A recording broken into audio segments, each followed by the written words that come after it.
Hello Exiles, and today I am bringing you some fresh information for the new Witchhunter Ascendancy, that all of the nodes, apart from maybe one or two of the tiny little nodes, the travel nodes, have all now been revealed. All of the big ones have been revealed, and we're going to run through them in a minute. Before we get there though, I just want to say thank you for everyone that has joined. I just want to say I am currently doing a key early access key giveaway on my channel. If you have not checked out this video and you want to gain access to early access, then go check out the video that is in the description once this video is completed, to try and be in with the chance to win a key for early access. Also, if you have not subscribed to the channel guys, throw us a subscribe if you are enjoying my content, and let's jump into the Witchhunter Ascendancy. And here we are. This is the Witchhunter Ascendancy, and as they have all been detailed here, this is everything that we know so far. I believe all of the small little nodes are going to be very similar to the increased damage with enemies against low life, or increased. I do know that one of them obviously has increased cooldown. There are obviously other things, but I think the main ones that people are wanting to know is what are the big ones, which we're going to run through with yourself now. So top to bottom, first of all, 1 grants 20 weapon skill points, set points. That is basically for when you are wanting to weapon swap. So basically you should have 20 base, and you will now have another 20. So you will have 40 weapon set skill points. So you could literally put 40 points into another section of your tree that would only be allocated when you weapon swap. That does sound pretty powerful. So if you wanted to completely change, maybe go into a full mastery of fire or cold or lightning, or maybe you wanted to go full grenadier and pick up entire grenade clusters and have 1 crossbow for grenades and 1 crossbow for projectiles, that does sound very powerful. The next one is 2, which is Culling Strike. Very simply, Culling Strike literally will eliminate enemies once they get to a particular amount of life. I believe it's 20% for normal enemies, and 10% for rare enemies, and 5% for unique enemies. So if you're wanting obviously for that to be applied and you want that Culling Strike, then take Ascendancy Node 2. Following on, then 3 is hits against full life enemies remove between 5 and 30% of their life before the damage of the hit is applied. So basically it's going to take a good chunk of their life off instantly, which is absolutely huge. We did see something similar to that, but they said that that was going to be named something else. Well, they think that is the one that's called Jury and Executioner, Judge, Jury and Executioner, but obviously it's down here as Decimating Strike. That is basically what it's going to be classed as, but I think that is the keystone or the node that we saw during the live stream. Going on to 4 basically says enemies have a maximum concentration equal to 40% of their maximum life. You will break their enemy concentration on hit equal to 100% of damage dealt, and enemies will regain 10% of concentration every second if they haven't lost concentration in the past 5 seconds. Following on from that, there is a node before that that says that you will deal 30% more damage to enemies based on their missing concentration.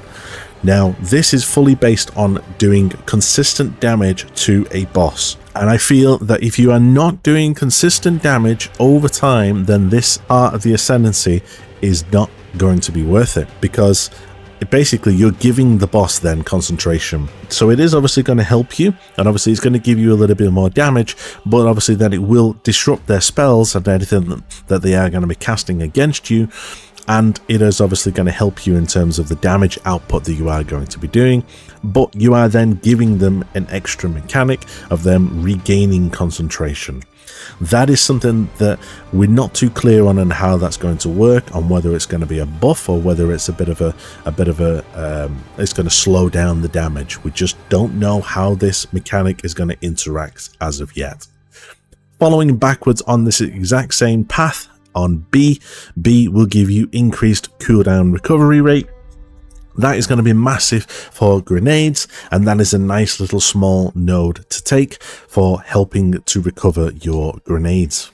Following on, next one is 7. 7 gives you increased effect of Sorcery Ward. Sorcery Ward obviously now recovers 50% faster, and that is connected to number 6, which gives you Sorcery Ward, which is and it will also put 50% less armor and evasion. And for anyone who's wondering what is sorcery ward, they have now provided this. So it creates a protective barrier which takes elemental damage from hits for you until it is depleted. The barrier will be restored to its full value after a short delay if you stop taking elemental damage from hits or if it is depleted. Now the buff recharges, it says there, after 9 seconds. You cannot cast the spell directly. Elemental damage is taken from the buff before your life or your energy shield. The buff can take elemental damage up to 30% of your armor and evasion rating. So that says to me that you want to try and stack your armor and evasion to try and make this energy shield or this elemental shield or sorcery ward, however you want to name it, to be as big as possible. The spell is triggered when gained, and this skill costs nothing. So it doesn't cost any spirit, and it doesn't cost any mana. Now, with the fact that it does say here then that you can then gain a 50% increased effect, that is quite powerful if you are struggling with elemental damage. Next one is number 8, which is 10% chance for enemies to kill to explode, dealing 100% of their maximum life as physical damage, and the chance is doubled against undead and demons. Now, if anybody watched the live stream, there was a very quick showcase where they showed them killing some skeletons and some undead monsters, and they exploded in a white explosion. That is this explosion of their life as maximum life. And the final one here is C, that gives a 10% increased area of effect, and that will directly correlate with this explosion of the monsters when you kill them and they explode. Overall, it is absolute insane ascendancy. I am thinking of going for number 3 and number 2, so Culling Strike and Decimating Strike with the Judge, Jury and Executioner.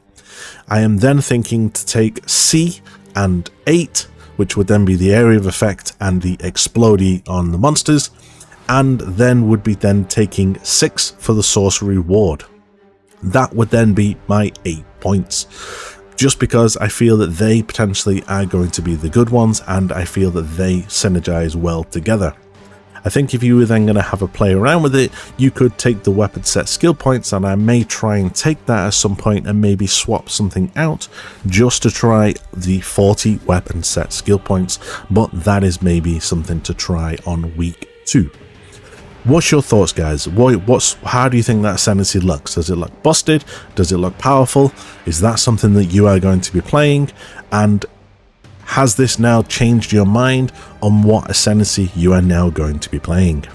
Put it in the comments, guys, what your thoughts are. And that is pretty much it, guys. It was just to kind of run through the full ascendancy with you to kind of discuss what you would be going as. Like I said, if you are wanting to be in with a chance of winning a early access key, check out the comments, check out the description, and there will be a link to the video for the EA opportunity. Other than that, guys, until the next video, thank you for watching and stay sane.